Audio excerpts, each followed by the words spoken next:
歡迎大家收睇玩具樂園新一條嘅開箱影片啊！咁大家見到眼前呢一個盒，咁就會知道係呢個 Bandai 出嘅一個雲限嘅商品。咁我哋即刻同大家嚟開一開箱先。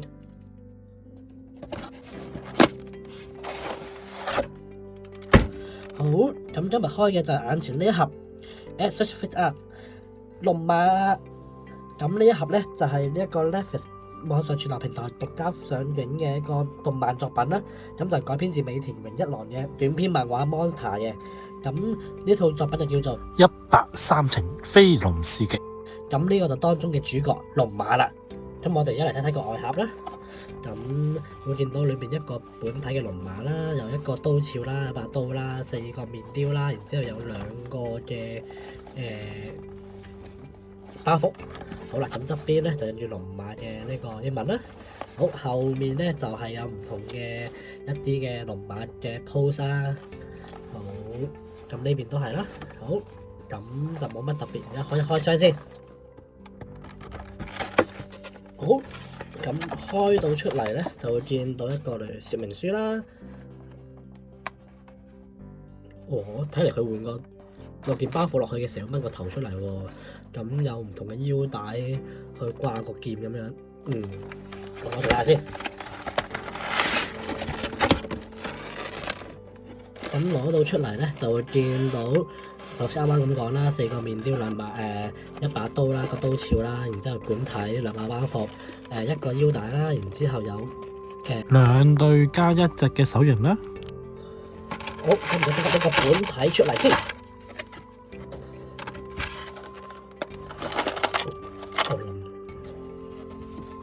咁本體拎到出嚟啦，哇！咁其實都幾靚仔，啲色啊、件和服啊都出得唔錯。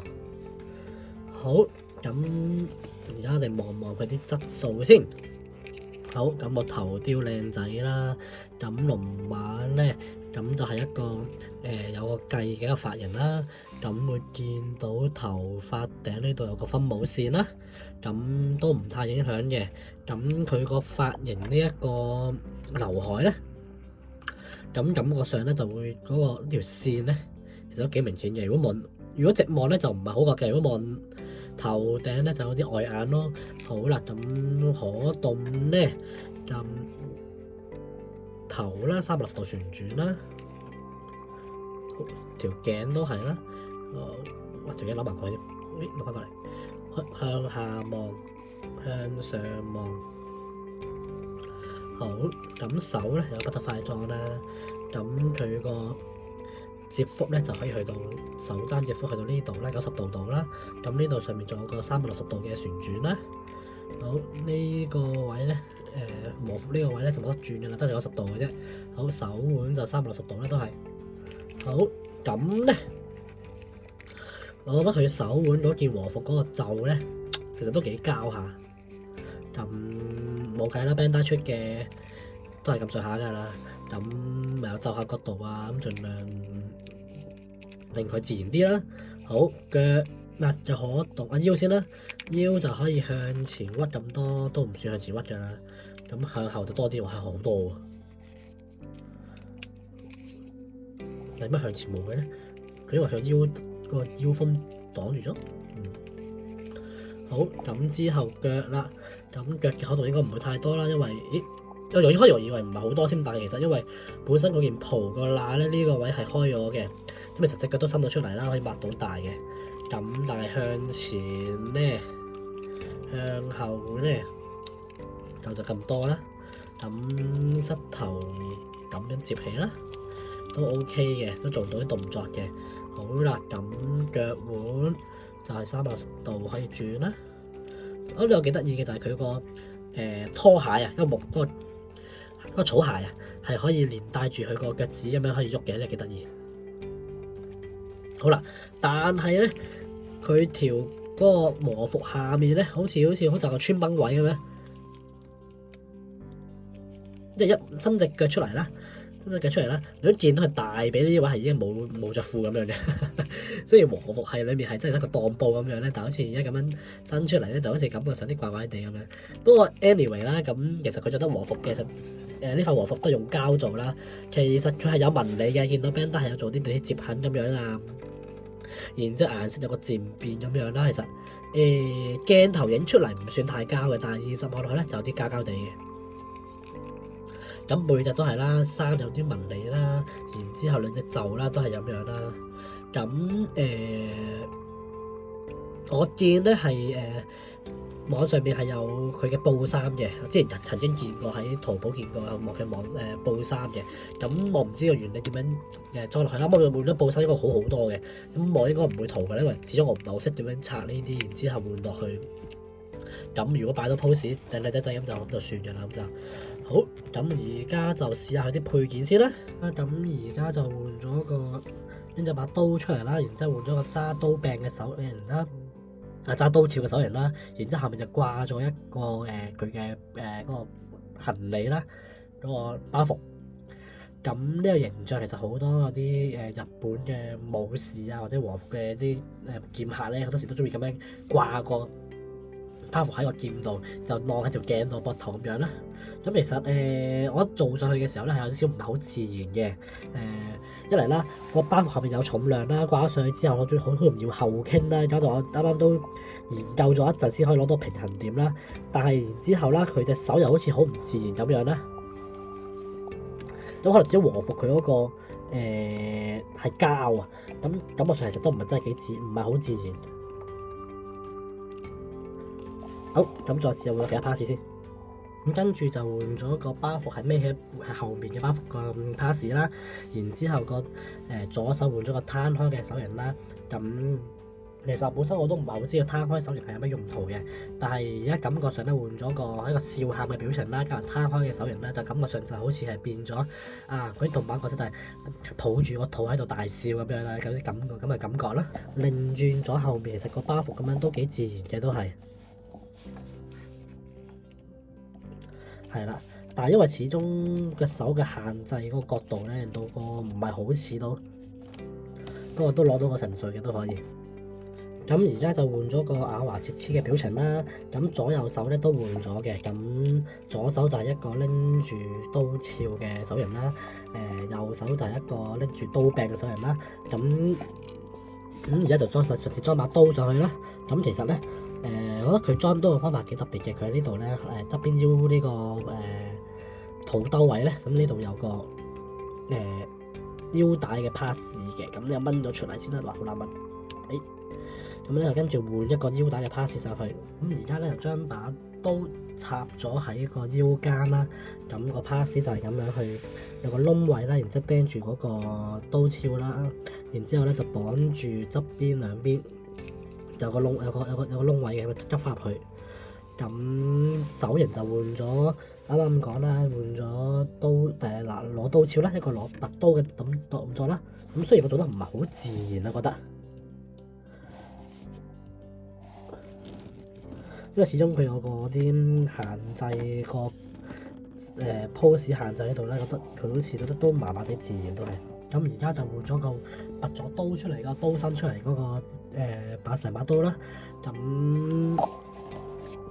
而另一邊咧另一邊個刀鞘個頭咧就咁短嘅啫，即係就係個可以俾你拮落去扮插住把刀啦。掹咗出嚟之後就係要換一個 pass 就呢把刀啦。咁呢把刀咧陣間再介紹。咁個效果就係咁樣啦。而家再換咗個雙手持刀嘅手型啦。咁面上就換咗個叫喊嘅表情啦，就感覺上去就係出招咁樣啦，嗌招式名啊，準備出大技咁樣啦，或者好憤怒嘅樣咁樣啦，呢個叫做。咁其實神情咧都拿捏到嘅都。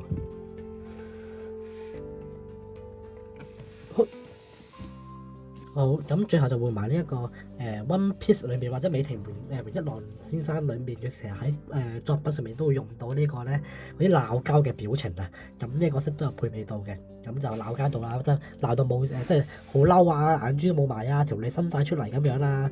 然之後就換咗個拳頭嘅手型，好似準備打交咁樣啦，即係把刀舉起咗咁樣啦。咁其實都好有一個 One Piece 嗰個感覺嘅都會有一個。咁呢個都係一啲比較識力場嘅一啲表情嚟嘅，都係會係咬牙嘅表情啦。咁可以用喺同人拔刀咁樣啦，然之後或者同人架劍嘅時候啦，咁可以展示佢嗰啲用力咁去出招啊、鬥力咁樣嘅表情啦。可以做呢啲效果啦，咁樣。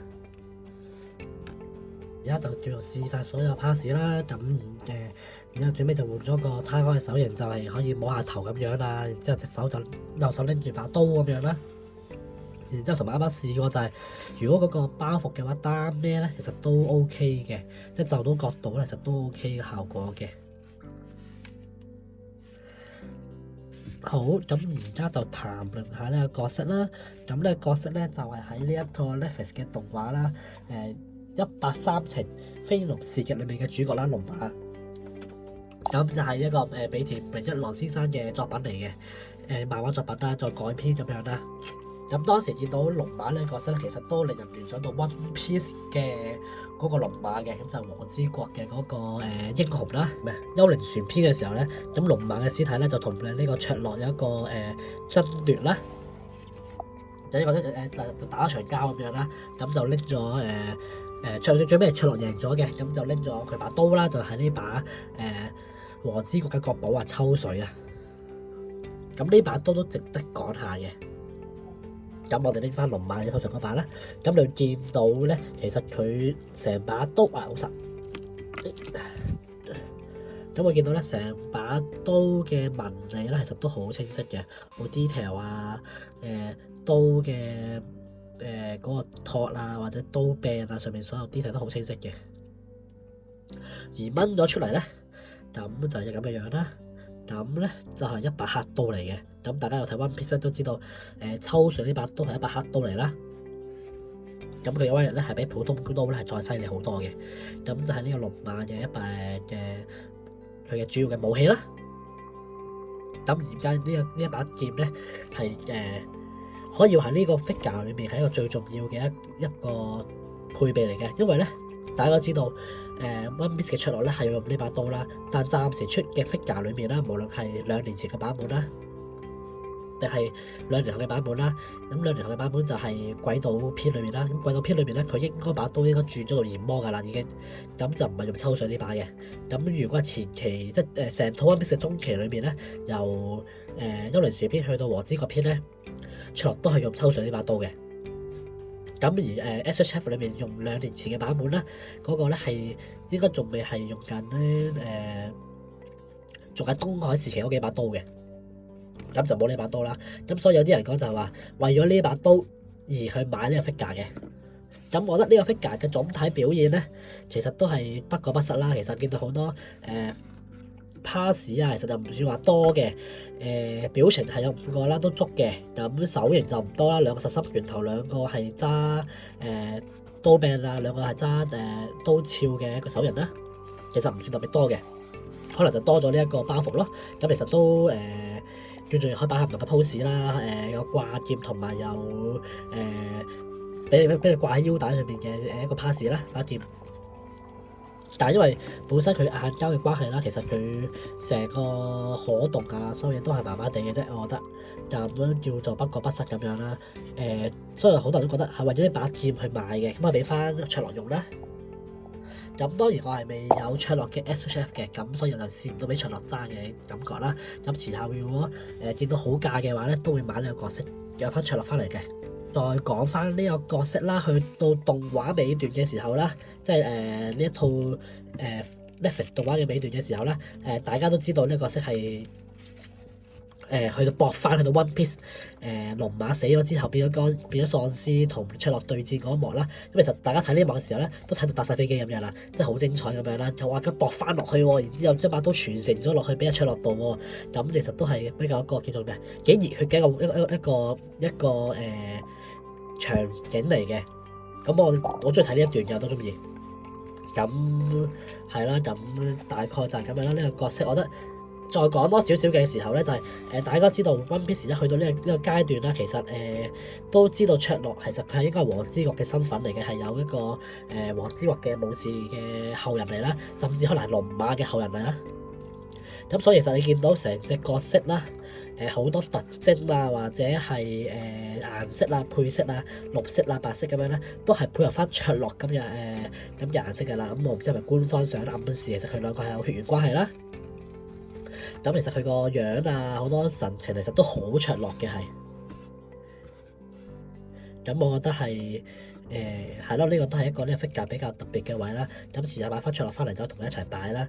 咁鷹眼我都有買到嘅，不過就冇特別開俾大家睇啦，因為我自己覺得呢個 channel 想做嘅效果就係開一啲大家比較可能少人開嘅一啲product啦。因為個個都開過嘅話，其實我覺得我自己又冇乜特別拍片嘅技巧，又冇乜特別講説話講特別好嘅介紹，我覺得就大家未必會係興趣睇啦。咁反而喺呢啲少人睇嘅角色啊，或者少人開嘅一啲玩具啦，我想試下開俾大家睇下，參考下咁樣啦。咁最後同大家講一講個價錢啦。咁呢一隻龍馬咧，我係喺拼多多度撳翻嚟嘅。咁係近排2月左右，即係1月嘅事嚟嘅。咁呢排唔知點解拼多多買呢隻龍馬咧好平，大概我買佢翻嚟嘅價錢係216蚊人仔嘅。咁對比起當時呢隻 figure，佢出嘅時候係應該係2025年嘅4月3月左右嘅時間啦。咁佢當時係香港譬如啲鋪頭開訂咧，開仲係差唔多500蚊嘅，400幾500蚊嘅。咁我覺得當時500蚊嘅價錢咧，我覺得係真係有啲貴嘅。因為嚟對隻角色唔係特別有愛啦，然之後即係無論為真係為咗把抽水呢把刀係特登買呢隻角色翻嚟啦，咁就一直冇買到嘅。咁直至見到近排佢去到200幾蚊人仔，其實我覺得好抵玩，同一隻普通嘅 SHF 係差唔多價錢。咁啊，就呢隻係運限嚟講，咁係好抵玩嘅，所以諗都唔諗就撳咗翻嚟啦。咁就大家開咗箱啦。咁我覺得大家可以再留意下，有興趣嘅話就拼多多揾下啦，應該都仲有，我見應該仲有貨嘅，應該200頭到應該仲有貨嘅，甚至可能仲有下調嘅空間嘅。咁大家見到嘅就可以撳一撳啦，對翻做港幣運到過嚟，應該都係200中左右到啦，我記得係。嗱，咁今日嘅分享就到呢度啦，咁大家有興趣嘅就撳個 like 啦，多謝大家收睇，下次再見。